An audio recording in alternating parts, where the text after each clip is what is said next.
Hey everyone, and welcome. Today, we're going to pull back the curtain on a material that is, well, probably all around you right now. Seriously, it's in your clothes, it's in your home, it's a huge part of modern life.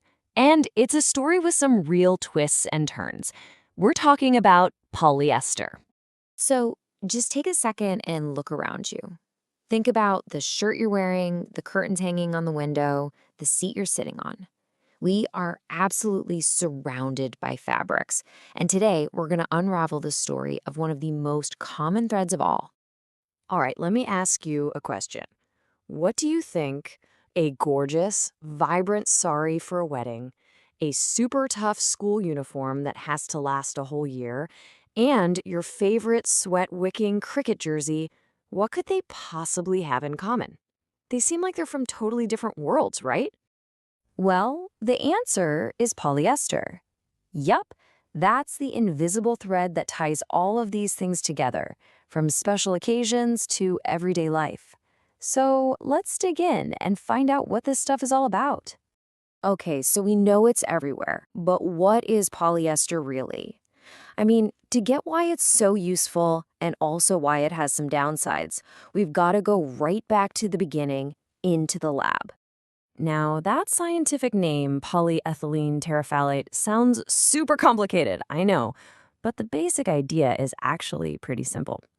At its heart, polyester is a kind of plastic. It's a completely man-made synthetic fiber, and it starts its life as petrochemicals. Yep, the same stuff we get oil and gas from. Through some clever chemistry, those are turned into a polymer called PET. And if PET sounds familiar, it should. It's the very same plastic used to make most of the drink bottles you see everywhere. And its rise was just meteoric. It was invented back in the 1940s in the UK, but within just a couple of decades, it became this global superstar. So why the massive boom? Well, it was seen as this miracle fiber. It was incredibly strong, it didn't wrinkle easily, and it was cheap to make. For a world that was really starting to embrace convenience, it was just the perfect fabric at the perfect time. So, the journey from some chemicals in a lab to the shirt on your back, it's actually a pretty fascinating process.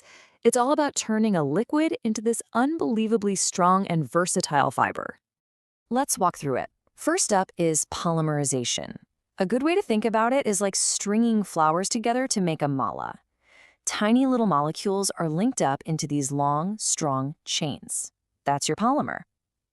Then, this solid stuff is melted down into a thick liquid, kind of like honey.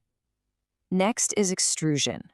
The liquid gets pushed through these super tiny holes, almost like how you'd make sev at home.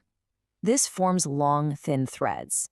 And finally, these threads get stretched out, which lines up all those chains and gives the fiber its amazing strength.